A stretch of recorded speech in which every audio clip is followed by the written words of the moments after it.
Well, here we go. My second game of the week.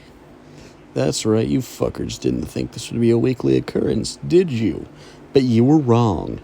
I may have been working on this for way too long, considering how little effort I've put in, but dear God, is it gonna be a recommendation? Today's game of the week is about 7 Days to Die. 7 Days to Die Console Edition specifically.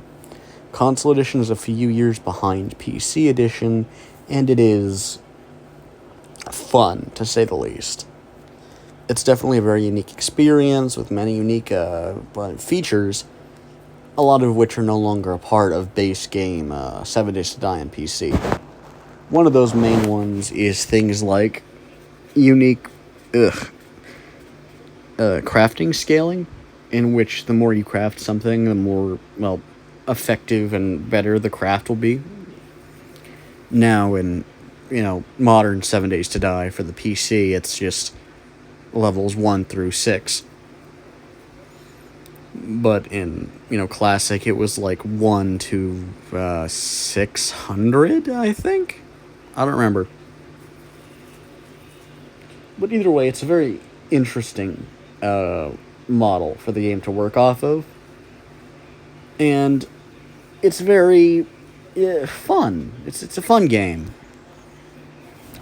Would I recommend it for just, blind, meaningless, play in the background fun? Yeah, but not really early on. Early on, it is a straight-up survival game, where every decision could end up counting towards your demise.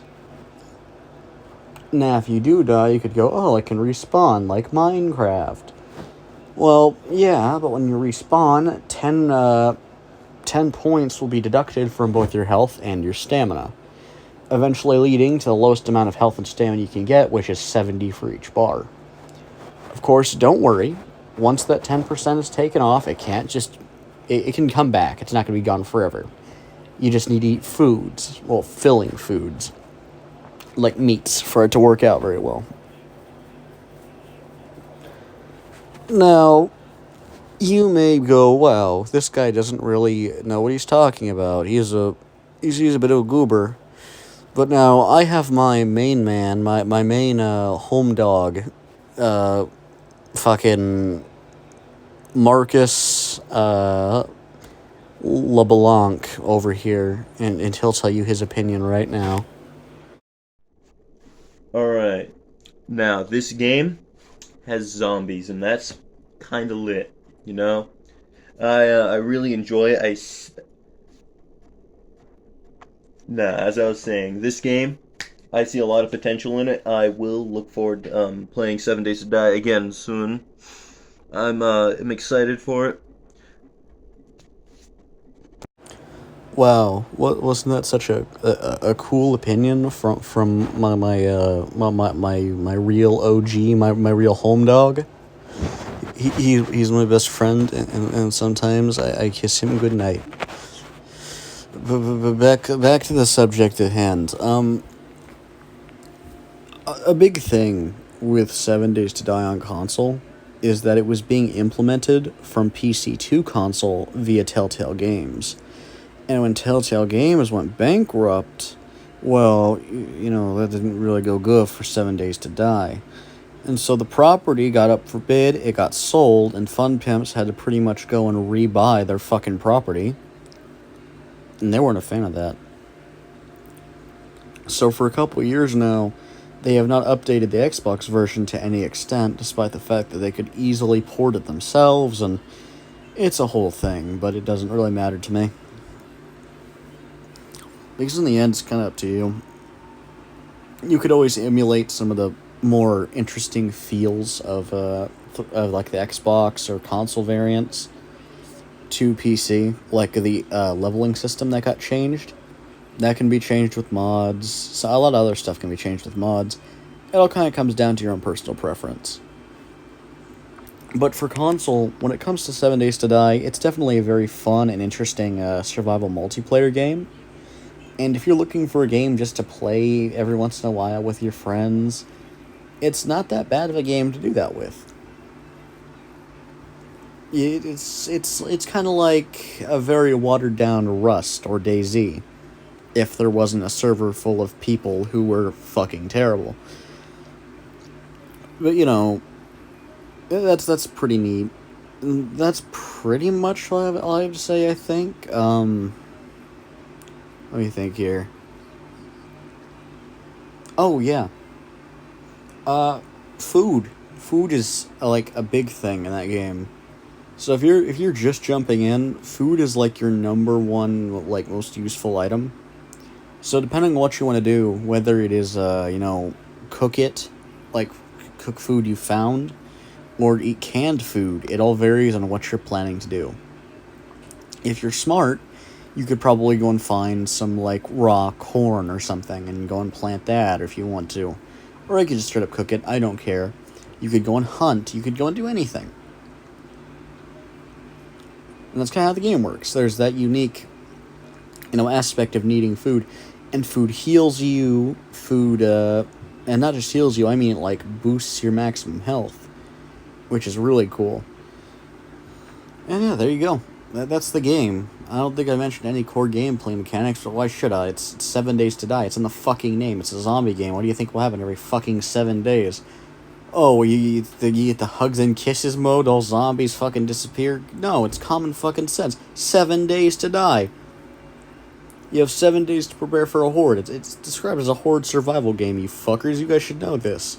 And if you're coming to this video to figure out about the game, I'm severely sorry that you came across this of all things. I'm even more surprised you listened to any of this. And if you did, thank God, because you just wasted your own time. Anyway, it's a fun game.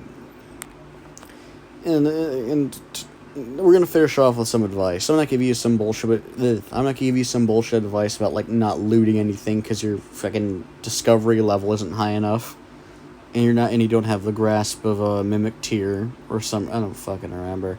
I haven't played Dark Souls 3 in a second and saw what it's called. Mimic's Veil or no, wait, no, that's Elden Ring. Fuck. Doesn't matter. Completely different game. But I'm not gonna go and say just not to fuck with shit, If you want to explore, explore. If you want to loot something, loot something. It's all up to you on how you do it. These pro min-max players will go, oh no, don't loot these high-level structures because you're wasting your time. Here's something to do for you, to save you time. Airdrops. You can have them on for any point. I would not recommend anything lower than 24 hours. In fact, I don't think you can do anything lower than 24 hours. Yeah, that's all that comes to do with that one. Loot whatever the fuck you want. It's you, dude. You can have your fun. Though, advice I would genuinely give is be wary, because your base can come under siege of mini hordes every once in a while. Whether it be a roaming horde that got attracted via the heat from your furnace or your campfire, or a screamer who got spawned in because of that, because the game has a heat map and how long you've done stuff and what's being done in that chunk. It's a whole fucking thing. But yeah, that's 7 Days to Die. If you came here expecting anything short of my brand style of, I don't know, fuck you. You wasted your time. We could kiss though. That'd be pretty cool, That'd be nice. So yeah. Have a good day. I definitely didn't forget to do this until the very end, and I definitely didn't procrastinate because I couldn't think of a game, and a game that I've just been playing kind of on and off recently was definitely not 7 Days to Die, and I definitely didn't just think of this off the top of my fucking head. Yeah, there you go. I could have done Dark Souls 3 or Elden Ring or Call of Duty Black Ops 3 or Rise Son of Rome. You know what? Fuck it. Next game of the week's Rise Son of Rome. There you go. It's like a Marvel movie. This is like the post-credits scene. But instead of good guy beats bad guy, number 10, I just fucking... It's me telling you in a very tired stupor that my next shitty video is going to be about a game no one's heard of on Game Pass. See you later, my cool dudes. Please don't say the N-word, and I will vote for Obama next election season. Yippee.